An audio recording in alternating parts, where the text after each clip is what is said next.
It's clobbering time.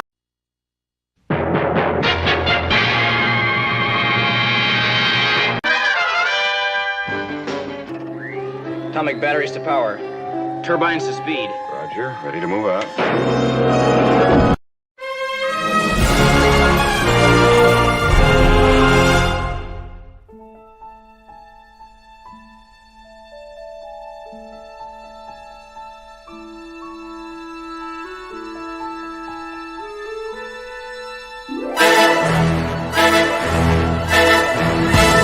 Clobbering time.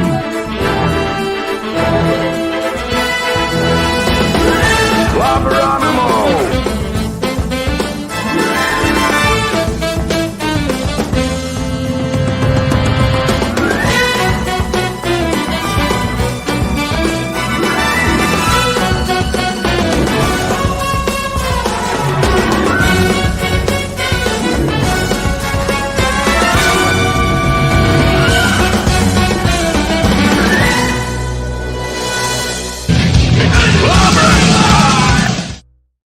It's clobbering time! Clobberonimo!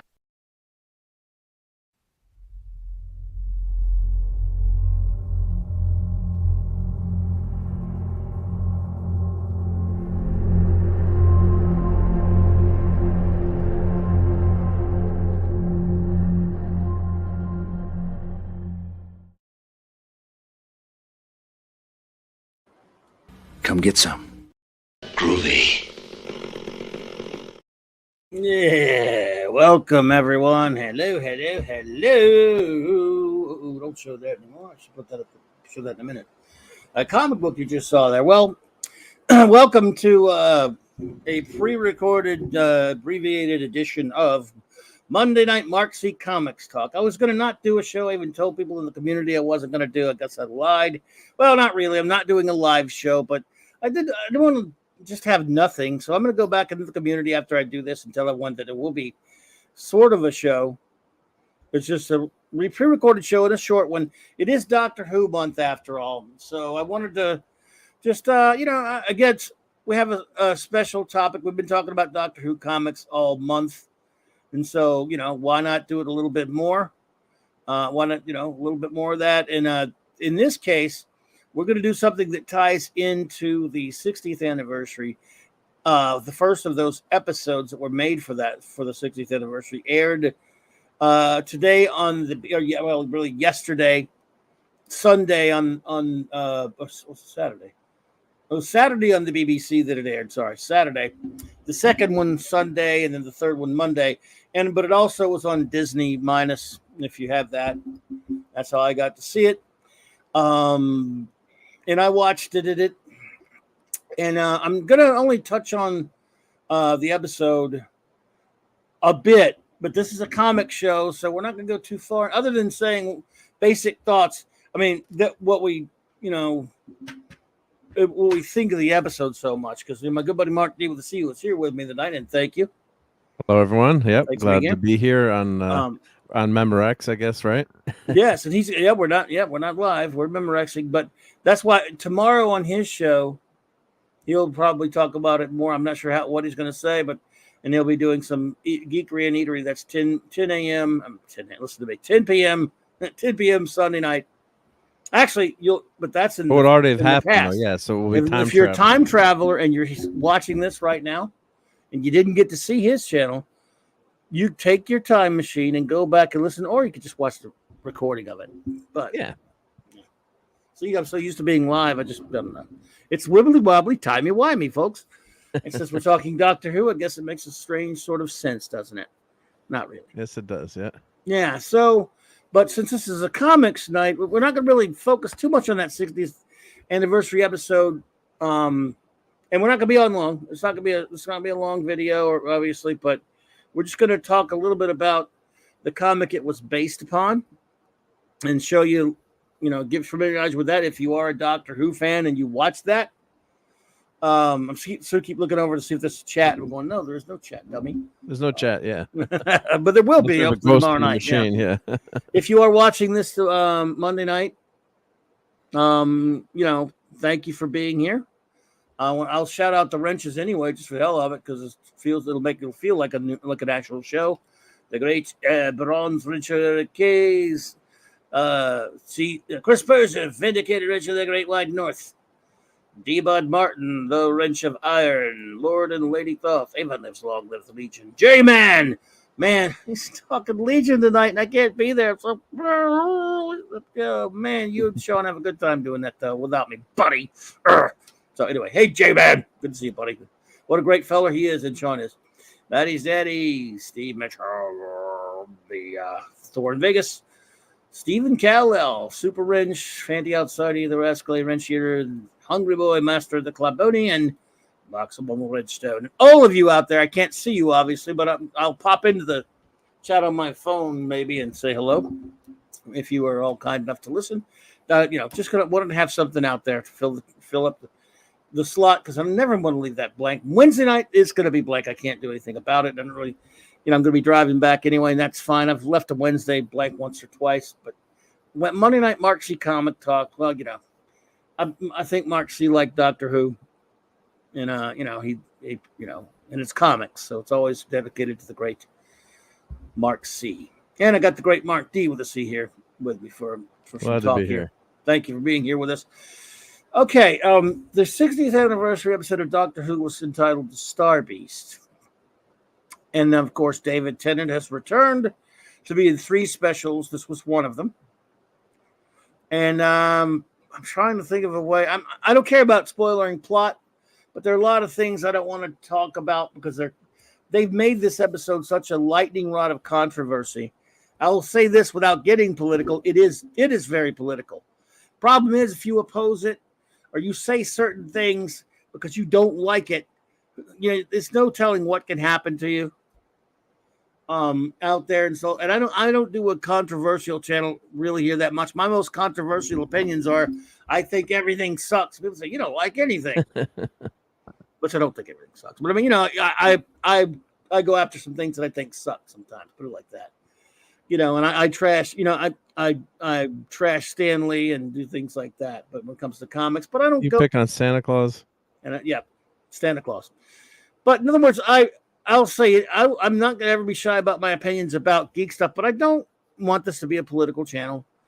Even if I had the quote unquote the right politics, the kind that don't get you in trouble on YouTube, if you know where I'm coming from, I'd still wouldn't really, I wouldn't want to do a show about it. I just want to talk about the things that I love, and if they're being destroyed, I'm going to say they're being destroyed without necessarily going too far into it, but. It's the things I love. In this case, things I love being destroyed. And Doctor Who's one of them. I've been a fan for 41 years. So the Star Beast episode is based upon a Doctor Who comic from 1976 or 77, somewhere up in there, in Doctor Who Weekly or Monthly magazine, one of the magazines that carried Doctor Who comic strips. Serialized. And, it was Marvel had a Doctor Who magazine back then. However, then if a number of years later, because when the popularity of Doctor Who as a show started to really blossom and explode in the United States, in the early Tom Baker effect. Yep. Tom Baker effect, big time. When in the early '80s, when I've been a fan for 41 years, Marvel released a reprint series on a higher quality page format, and they colored a lot of them. The strips were in black and white. They colored them, and they did about let's see here. Oh, they did 23 issues, and it was a hefty $1.50 cover price, $1.75 Canadian. It was around 1980. Oh, I want to say 84 or something. I'm reading October 1984. Okay. Because I'm reading the splash page. Oh, there you go. Introduction hit. I got you. And as you can see, that's the cover. Now, this story was written by Pat Mills and drawn by Dave Gibbons of Watchmen fame. Now, if you see here, it says writers Mills and Wagner. Artist Dave Gibbons. Des Skin was always the editor of those things. Now today I posted on YouTube because when I saw the episode, the opening credits said based on a story by Pat Mills and Dave Gibbons, which is true. But I was wondering why John Wagner's name wasn't, and of course John Wagner, a very prolific 2000 AD and Marvel UK writer who co-created along with Carlos Esquerra the great character of Judge Dredd. And so I just put something on Twitter. I said, "Hey, they left out Wagner's name from the thing," which nowhere near the biggest problem I have with this thing. But a couple of people, including a name that's well known that I won't really say in comic circles. It's not like he's real famous, but I'm not going to say his name here. Because I'm not a big fan, but he said he did some research on it, and some other people said that Mills and Wagner at the time would alternate writing stories. Sometimes they wrote them together, sometimes one didn't, but either way, they always put their names, Mills and Wagner, even if one in this situation, if like Lennon McCartney, I guess. So in this case, Mills, according to this guy's research. Now I didn't research it. I just looked at what was on the. I mean, why wouldn't you just look at that and assume they both wrote it? It's in the original. Again, by the way, these people didn't know it either. They had to go. They looked into it. They found some info. So good for them. That's fine. I mean, I guess I don't consider it really jumping the gun that badly because it's right there on the friggin' writer's credit. Yep. So if that's true, if what they're saying is true, then Wagner, Mills wrote it and Wagner admittedly didn't write it. Now someone else even said something about how what was it? What is it? The writer, let's see. Someone else found one where they said that Mills, that Wagner didn't even want, didn't he let me find. Or wanted his name pulled potentially. Let's see. Dr. says up front, Ross T. Davies basis story. Other than happy, go with the flow. All right, let's see. Hang on a second. Oh, so I kind of got this, but conspicuously no credit for John Wagner. Had to go check. He did indeed co-write the comic. If you check, he did indeed regard the comic. He has pulled an Alan Moore when it comes to adaptations. Okay, so he did indeed write it, according to the one fellow. So one guy said, I did research.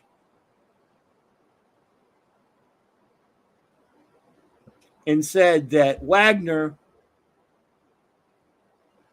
service was submitted to the story of Mills and Wagner was submitted and rejected by the BBC. So presumably it was because, though he was credited as a co-writer, he didn't actually write the script. But another one says, and for what one of the other replies said, Wagner himself chose not to take the credit, and more importantly, the money that would come from getting based on in the writing credit.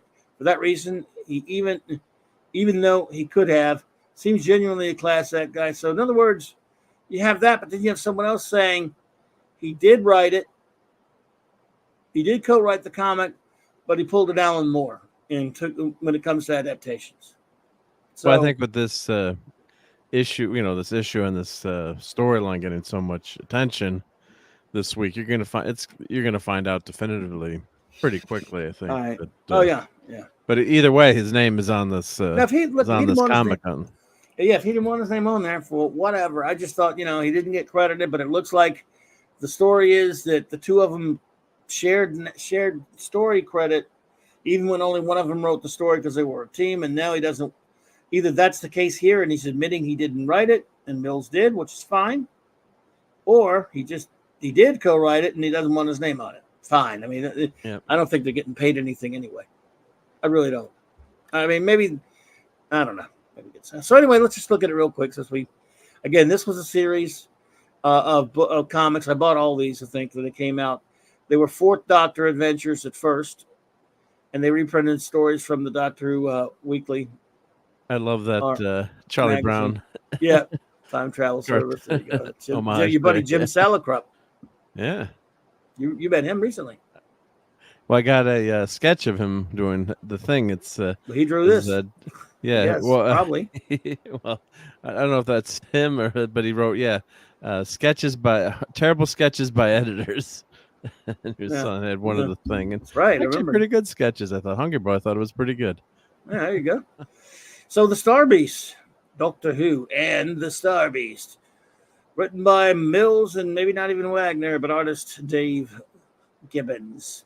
And again, Gibbons used to ink himself back then. So you have a story that starts off again. There's the ship crash lane, which does happen in the episode. And then you have a character called the Meep, which is in the episode. He looks a bit weedy, doesn't he? So these two kids find him, which is similar to the episode. One kid found him. Looks like Peter Davison Jr. right there. Meep, meep. And then you have these aliens. And I thought the episode did some interesting things. The aliens looked right. The what they call them again? Yeah. The Wrath Warriors. The Wrath Warriors. Yeah. Yeah. The Wrath Warriors. The look lobster right. bugmen. The Meep will die. I mean, and again, the episode. Look, if you took out all the objectionable, idiotic, bad writing and dialogue, and that's maybe as far as I'll go. Maybe you want to go farther. The episode stuff could have been really enjoyable. I mean, I was excited, thinking, oh, maybe it'll be cool because they adapted that story, which I'd read so long ago. I mean, so the story itself, of course, this has the Doctor and K9 in it. As you can see, the fourth Doctor with the sombrero. Yeah. Wow, that's good to have that. He says they're going to a beach for a suntan with the randomizer. Now, again, these comics, if you didn't read these comics back then, Doctor Who comic strips, they rarely had a companion. Sometimes they did, other than like the K9, obviously, but this should have been Romana 1 or 2, probably 2. No, 2, because it's the randomizer. But no. Affirmative master. K9's blasting one of these things. Yeah. And of course these are spoilers here. We're going through the comic, but yeah, you assume that the fuzzy, cuddly alien's the good guy, and the the evil looking lobstermen are the bad guy initially, right? I mean, and the episode does do a good job of that. It was fantastic to see David Tennant back, and we're not going to get really into what was modern day sensibilities. We'll just leave it at that. That kind of overshadowed the episode. Yeah, but they were Tennant was brilliant. In this comic, the Wrath Warriors weren't good either, though. Oh, they weren't. Okay, yeah, I haven't read the comic, so yeah, they threatened to, they decided they were going to use the Doctor to destroy the Meep. So there were some differences. Again, the Meep is like E.T. basically, although that was way before the movie E.T. incidentally. The Doctor manages to get away, but they use the Doctor to and again, it's been forever since I've read this, but they're hiding in the TARDIS. There's so I won't. Of course, really the artwork's great. Yeah, great art by Dave Gibbons. I always liked this Doctor Who art. And you have these two kids. Then the things show up to grab the kids, to grab the meep. Where's the Meep? The Doctor lands to help them. There's the Meep again. But let's see. And the Meep is in the TV show is very, very cute as well too, and it is hurt. So they do copy that it is hurt. Or I shouldn't say copy, but adhere to the comic. And there's one person. There's not two people. Although they kept showing a kid in the show that kind of was there that night, but I don't think that kid saw the Meep. So they kind of had a friend. Yeah, but he kept looking out the window or whatever. But yeah. Yep. And so this was a backup story with Daleks, of course, and then the next issue, Doctor Who. The next issue continues with the Star Beast. Then we find out the thrilling conclusion of the Star Beast. And again, this story is pretty different from the one on the episode. Yeah, they do use the location as the Black Castle steel mill. I think that was the same thing in the episode as well, if I'm remembering correctly. Yes. I'm looking at the comic now, yeah.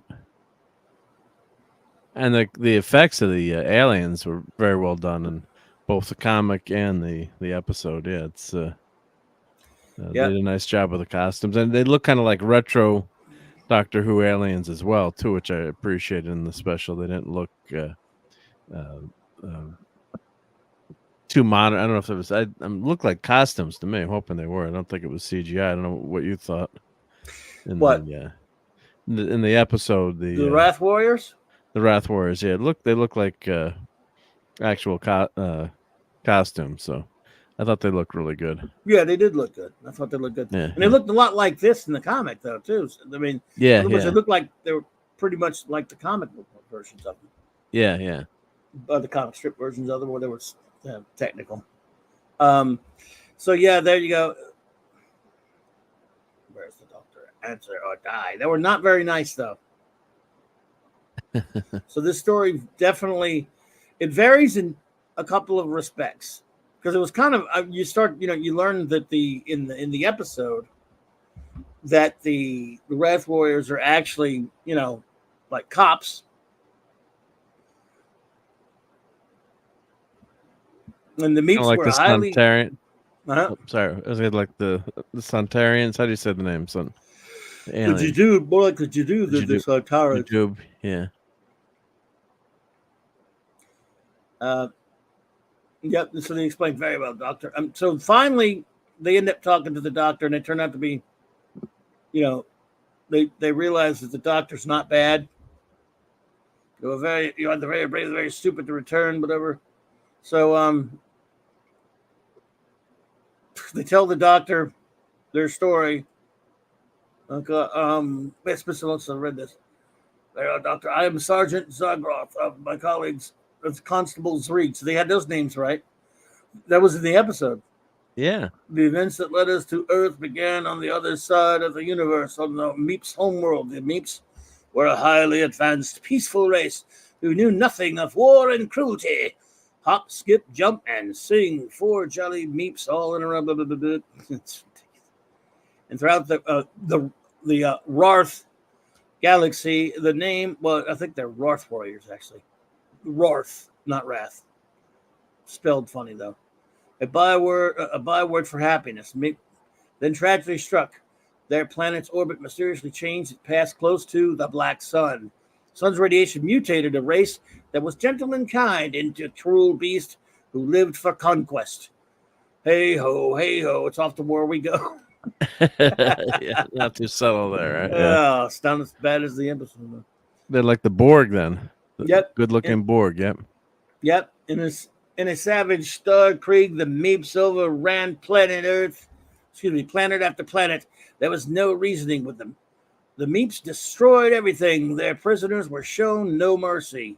Hoppity hop, boppity bop. Who's next for the chop? Said the Meeps. Anyway, this is a kids comic, yeah. Yeah, and of course, well, it was, but it was. Yeah. They were rougher edged over there for that kind of stuff. Anyway, reluctantly, the Star Council ordered the use of the Rarth Warriors' biological constructs of the 5 strongest races of the galaxy. We are law enforcers of the stars. They pretty much stole the Jadoon from that. Jadoon, that's what I was thinking of. All right, yeah. Jadoon platoon upon the moon. We fought the Meeps from planet to planet at last. At the Battle of Yaras, we smashed the Meeps armada. Only their cruel leader escaped. A GLEP, Galactic Law Enforcement Posse, was formed. In hot pursuit, we shot the Meep down over Earth. Here's our official warrant, Doctor, authorizing his capture dead or alive. Oh my God, they assumed. They assumed something. Yeah, he assumed something. My prophetic soul. So the Meep is as gentle as a boa constrictor, and he's got Sharon in his grasp.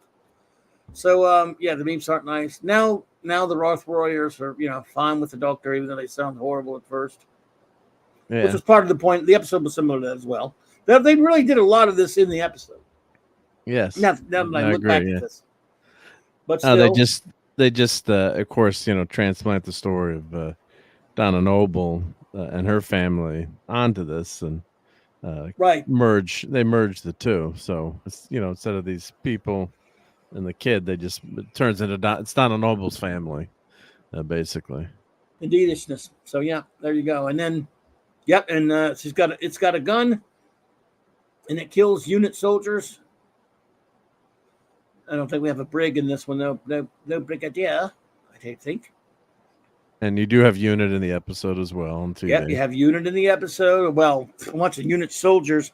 Some of them were being controlled in the by the meat in the episode anyway.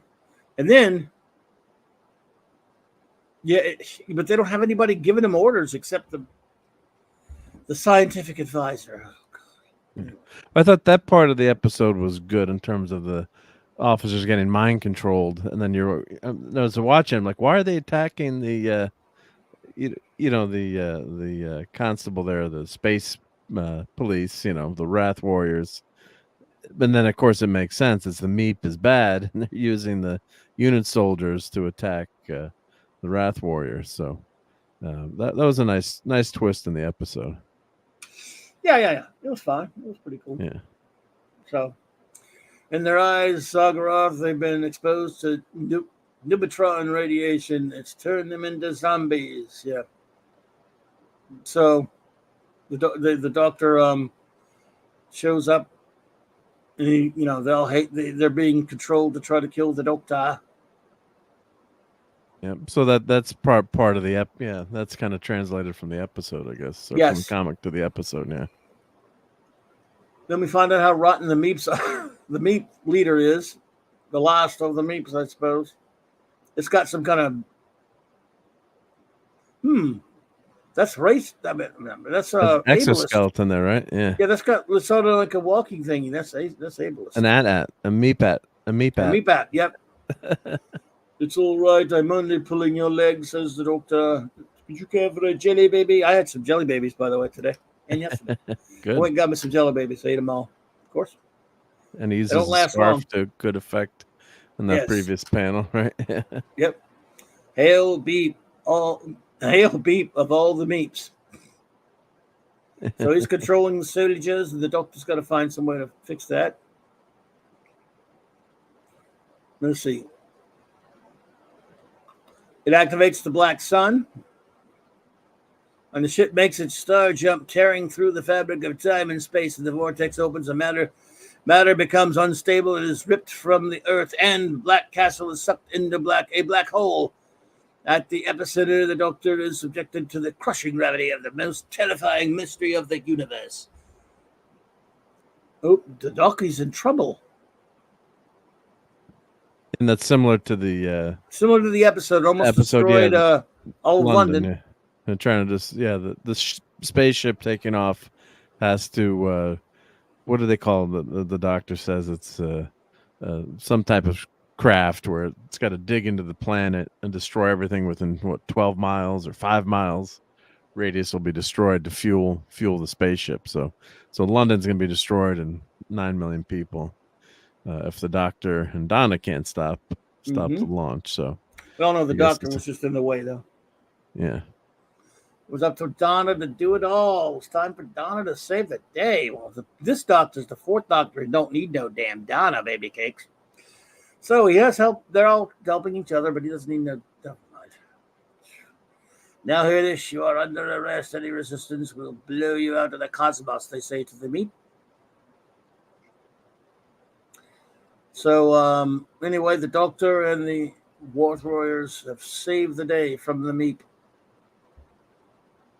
I do believe this is where we came in, K9. What will happen to the Meep, Sargoth? He will be given a fair trial according to the laws of the Wrath. We will ask for supreme penalty. Hiss. Please, son, I don't want to die. I know I'm been a bad Meep, but I'll be good in the future.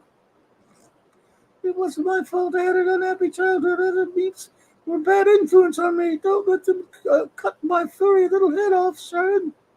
I hate you. You're horrible. Me.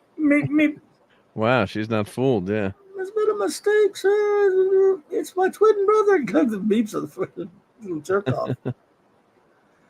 Of course, is it really the Meep's fault, though? They got irradiated and they got mutated, right? So, yeah. Yes. The Meeps, the poor well, Meep, they got right? me. Yeah, in this they got mutated, but yeah. We're in your debt, doctor. We will meet again. I can recommend my planet for a holiday. The sulfuric acid seeds are delightful, and the smell from the methane box, it's good. Maybe I'll try it instead of Benadryl. Anyway, so the doctor brings Sharon into his TARDIS. What an awful thought. I'd rather face the Black Guardian himself. Yeah.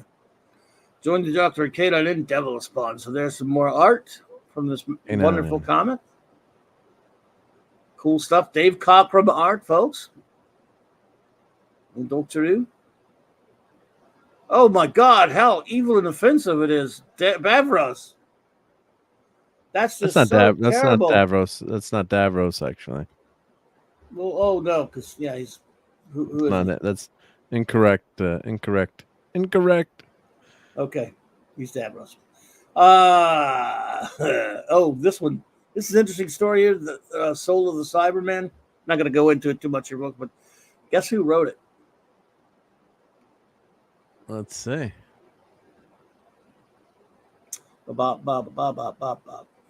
At the end? Bob. There's a writer credit somewhere. Stan Lee. Well, Stan Lee writes most things, so. Yeah. Oh, look. More Dave Cockrum art. Anyway, maybe they put a writer credit at the top. Oh, they don't even have a...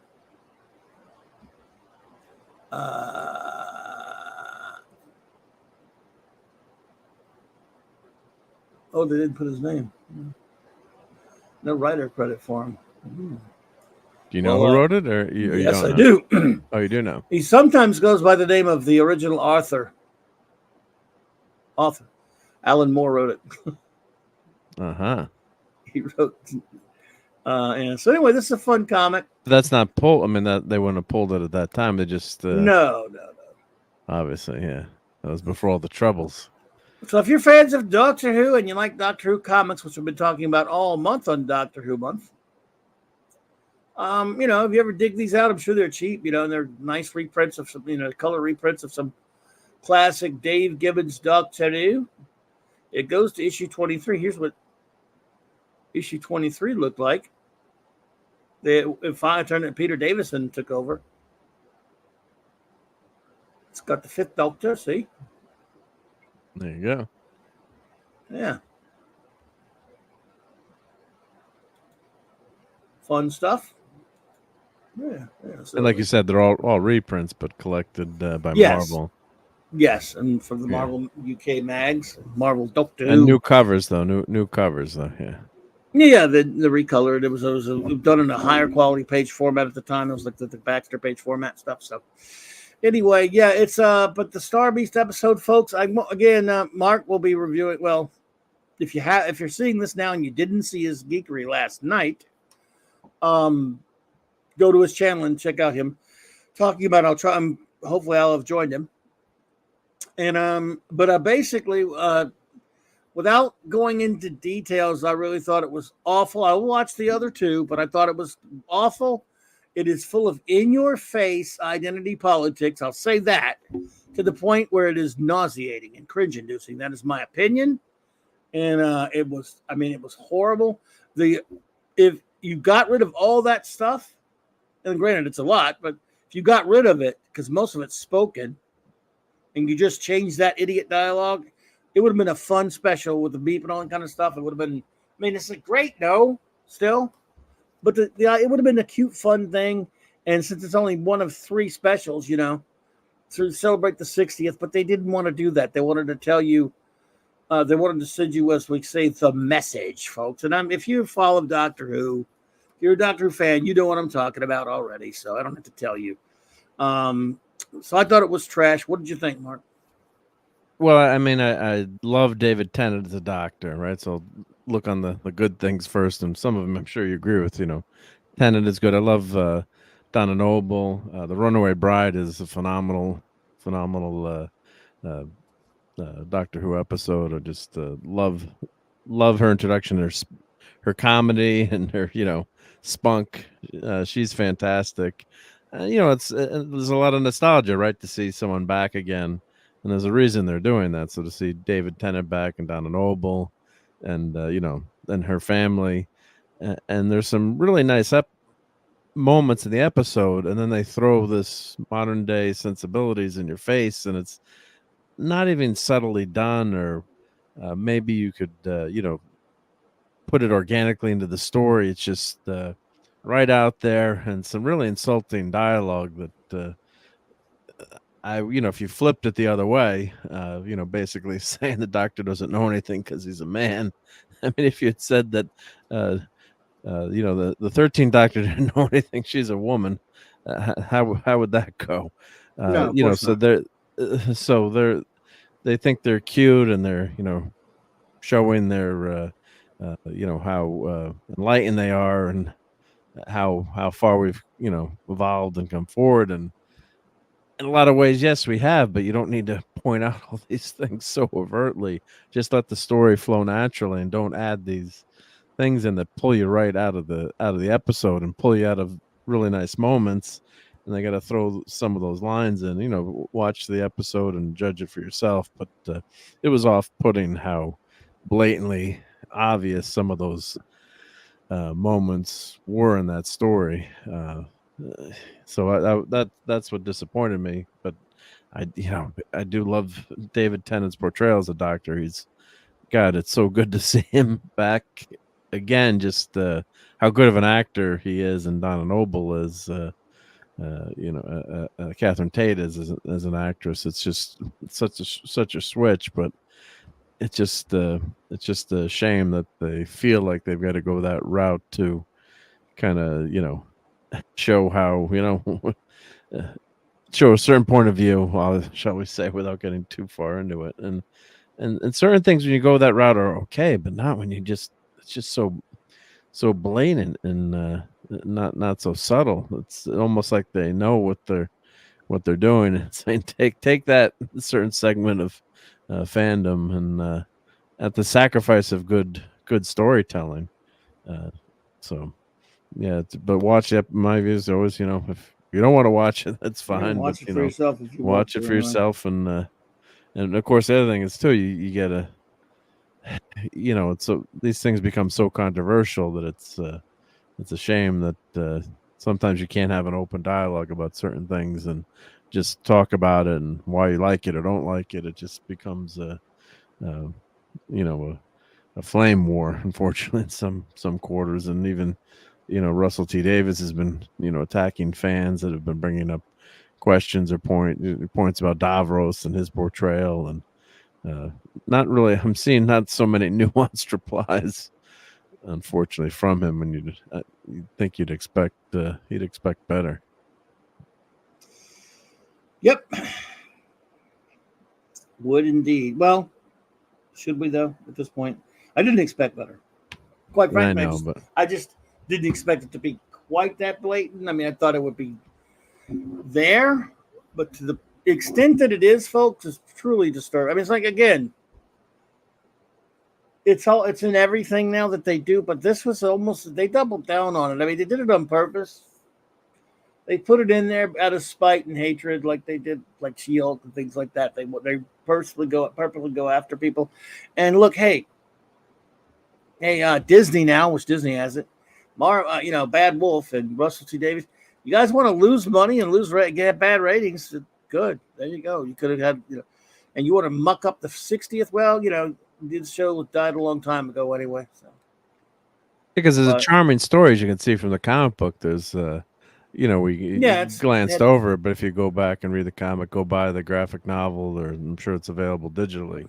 Once you go buy it, it's a charming episode. So the nuts and bolts of the episode are good, and of course, Donna Noble can't know who Doctor Who is again because she's had the mind of a Time Lord in her brain. So if she ever finds out who the Doctor is, remembers the Doctor, it's going to be the end of her, in her death. And that was an interesting and a well done, character resolution to her storyline, I felt, originally. And of course they're bringing her back, and of course you're waiting for that Wrath of Khan type moment between Kirk and Spock.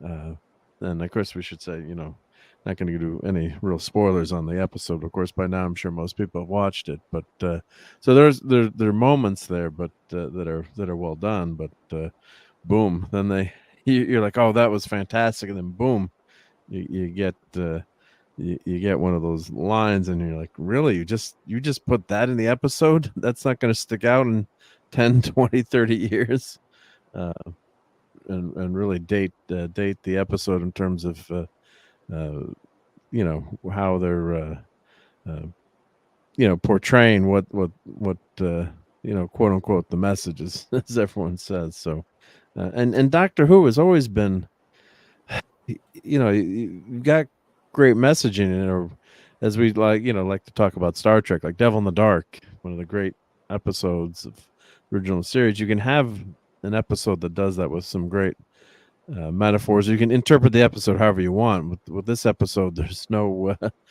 doubt on what they want to convey and with certain characters. So it's a shame, but that's the state of Doctor Who right now. So go enjoy the old stuff. Yeah. If you don't like what's happening and read these old comics, you'll definitely enjoy those. That it is. Sad, isn't it? Yep. Well, with that, look, I just wanted to show that. Just wanted to do something. It was just a short show, but not even a show. It's just a video, I guess. But I thought I would do something. I'll still call it a Clobberin Times episode. What the hey? Why not? Why not, huh? I want to do something for Monday Night Comics. So next week, of course, we'll have it'll be December. No show Wednesday night, but we'll be here Thursday. So Thursday, the Clubhouse. We will be back. We'll have we'll be back to reviewing Blake 7, and the Star Trek comic early voyages, and then Saturday night Star Trek, of course, and hopefully on J-Man's channel, the Fourth World, we'll review. Go back to reviewing our Fourth World reviews, and then let's see.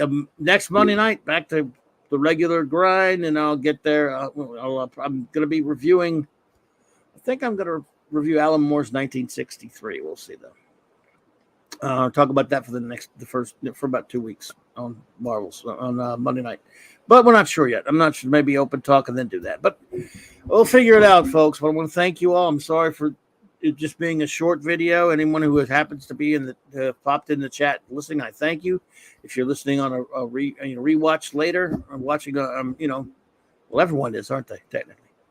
So whenever you watch this video, if you watch it, thank you so much. I hope you would like if you haven't already, and subscribe. Subscribe if you haven't already, and please like. I want to thank you all. It's not easy for me to be a part. Missing one night, like on a Wednesday once in a while, but missing a Monday night, just not easy. I haven't done that yet since I've been on YouTube. And so, at least in a slight way, I won't be doing it tonight. I just won't be live. So I'll pop in the chat, hopefully. But I want to thanks for being here, Mark. Thank you. Yeah, glad to be here. Yep. Really appreciate you sticking out with me this late. And so we just got through recording this. We just got through with Saturday Night Star Trek. So I want to thank you all again. I'm going to be. It's not much of a vacation, but I haven't been anywhere. I haven't really gone anywhere. Gotten away from. It's been like 2016 since I've gone anywhere really that I can remember as far as like taking a trip of any kind. Somewhere abouts in there. You're going to Disney World? So no. Why do you think that? Just a joke. Just a joke. Oh. No, I'm not. But it's it's a getaway for about 4 days, so it's something.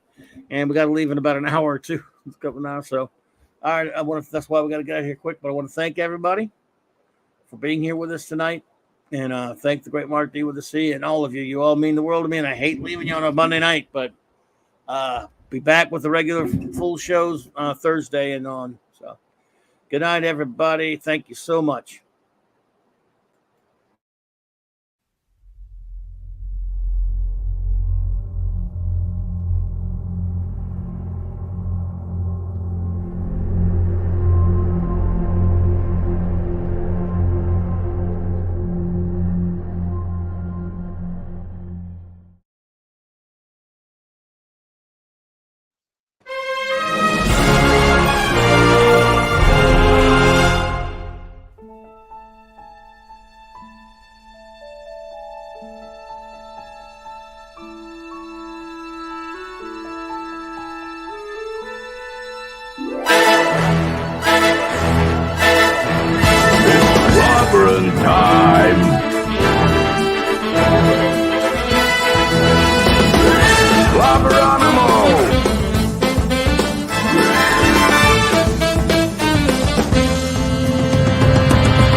Come get some. I just love